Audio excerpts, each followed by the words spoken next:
You know, it's funny how sometimes a topic just picks you, right?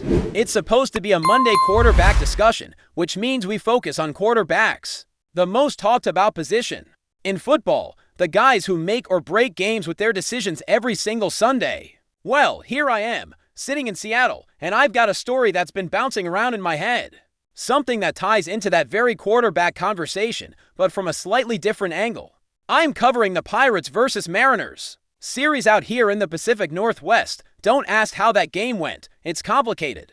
But what's really fascinating isn't just the game itself, it's the fans I've been talking to. And you know how it is with fans who live far away from their home teams. They don't just root for one sport or one squad, they tend to follow all the major teams. The baseball, hockey, and football crews from back home, that's the kind of dedication that makes these conversations so rich and full of insight. As I've been chatting with some of these die-hard fans, one thing kept coming up. Almost inevitably, the last time the Steelers were here in Seattle, it wasn't just a game. It was a moment, a performance that lives on in Pittsburgh lore. Especially when it comes to the quarterback who was in black and gold that night. If you need a quick refresher, that game took place on New Year's Eve, and Mason Rudolph put on a show that still echoes among the faithful. He completed 18 out of 20 passes. An incredible completion rate by any standard. The total yardage wasn't eye-popping. Just 152 yards, but it wasn't about piling up numbers. It was about precision and making the right plays at the right time. There was a touchdown in there. Sure, but the play that truly sticks out happened when Mason stayed calm in the pocket, held off pressure like a seasoned veteran, and threw a pass to George Pickens, who then made an unbelievable leap. A catch that seemed impossible but somehow turned into reality. Those kinds of plays don't just happen. They are moments of magic, moments of trust between a quarterback and his receiver, moments that define a career and fire up a fan base. Now, here's the thing. I was actually prepared to dive into a different subject for this episode, something fresh and maybe a little unexpected, but sometimes stories have a way of pulling you back, reminding you of what still matters. So, I decided to pause and throw in a friendly reminder. Mason Rudolph is still very much part of the picture, and more importantly, Mason is still likely to have a significant impact this upcoming season.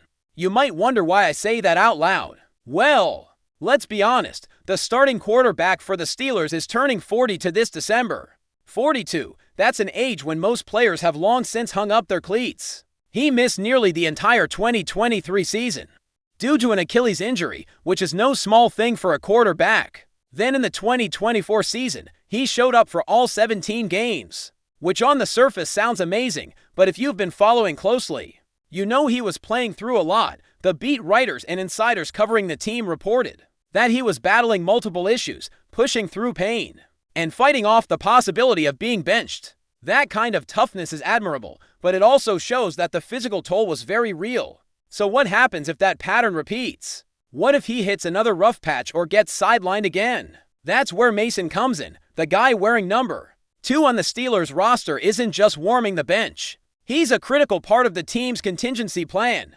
And what's impressive about Mason is not just his ability to step in when needed, but the professionalism and preparation he brings to the table.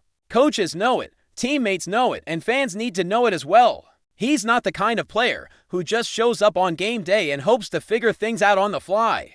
No, Mason spends countless hours studying film, breaking down the playbook, and working closely with offensive coordinator Arthur Smith. If you watch the way Mason and Rodgers interact during mini-camp, it's clear there's mutual respect and a genuine exchange of knowledge. Mason is learning, adapting, and staying sharp. And maybe the most important thing we all witnessed here in Seattle was how the season finished, and why the front office made the moves they did. When Omar Khan decided the team needed a quarterback who could start if Rodgers couldn't, he didn't hesitate to call Mason and lay it out honestly. Mason knew exactly what his role would be if the Steelers got their preferred starter. They did get Rodgers, but they also brought Mason back. And that says a lot about the trust and respect he commands in that locker room. This quarterback room now looks very different from years past. There's no messy competition brewing from old grudges or mixed signals. Gone are the days of Wilson and Fields sharing the space, while those that genuinely got along. There was always some tension beneath the surface, some jockeying for position that you could feel if you paid attention. But this year, the Steelers have 4 brand new quarterbacks, including Will Howard and Skylar Thompson. And as much as no one doubts that Rodgers is the starter from day one, Everyone knows the reality. Mason is next in line and ready to roll if needed. Omar Khan's transparent approach has made a big difference. There's no guessing game, no hidden agendas. Mason was told straight up what to expect and what his role would be. That kind of clarity doesn't just benefit the player. It benefits the entire team by fostering a friction-free environment where everyone understands their place and their importance. Mason might not be the guy who headlines every game, but he is an invaluable piece of the puzzle. And remember, we all saw what happened here in Seattle, how a season can twist and turn, how key players step up or get sidelined, and how having a dependable backup quarterback can be the difference between a playoff run and an early exit. Mason's presence isn't just insurance, it's a statement that the Steelers are prepared, no matter what happens. Now, shifting gears a bit, let's talk about another storyline that's been buzzing around the Steelers universe lately, one that really gets people talking when it comes to legacy and impact: Minkah Fitzpatrick. This guy has been nothing short of a cornerstone in Pittsburgh's defense for years, and the question that's been popping up is whether his time with the Steelers is worthy of Hall of Honor recognition. And honestly, when you look at the body of work and what he brought to the field, the answer comes pretty quickly and clearly. Minkah Fitzpatrick wasn't just a player on the roster, he was a game changer. He made plays that swung momentum and shifted the course of entire games. 5-time Pro Bowl selections, 3-time first-team All-Pro honors, 18 interceptions for forced fumbles, and not to forget, a fumble recovery return for a touchdown. And let's talk about those pick sixes, 3 of them turning defense directly into points, giving the Steelers that extra edge. These are not just numbers on a stat sheet. These are highlight reel moments that Steelers fans still replay in their minds. But here's the thing about Minkah's career that's sometimes misunderstood or overlooked: his recent seasons haven't quite matched the electric performances from 2019 to 2022. There's been a dip, a quieter stretch, where the impact wasn't as noticeable or consistent. And sure, people debate why that happened. Was it due to changes in coaching schemes? Was it because of the personnel around him? Or maybe it was just a natural decline? The truth is, in football, especially in the NFL, careers are fleeting, and form can fluctuate for countless reasons. But what doesn't change is the legacy you leave behind when you're on the field, the moments you create, and how you carry yourself as a professional and a leader. And Minkah certainly checked all those boxes. He was a captain, a class act, and a player who gave his all when it mattered most. So when the topic comes up about his Hall of Honor worthiness, it really comes down to one thing: impact. Did Minkah Fitzpatrick make a significant impact during his time in Pittsburgh? Absolutely. Without question. There's no reason to try to diminish his contributions or rewrite history just because the last couple of years haven't matched his peak. If anything, it should make us appreciate what he did even more, because those seasons of dominance are what Hall of Honor recognition is all about. It's about celebrating excellence, leadership, and commitment to the team and the community. But before we dive in, don't forget to subscribe to Steelers Nation Central and hit the like button on this video. Your support helps us keep bringing you the latest updates on the Pittsburgh Steelers. And don't forget to share your thoughts on the news in the comments below.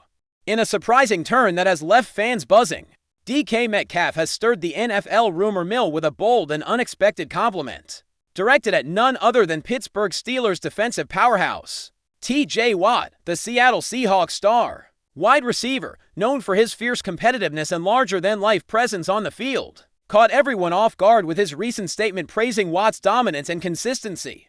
While speaking informally during an off-season appearance, Metcalf lauded Watt, calling him the kind of player who makes you rethink your entire game plan. The comment may seem harmless on the surface, but in the context of NFL circles, where praise from star players is often loaded with deeper implications, it didn't take long for whispers to begin. What exactly did Metcalf mean by this?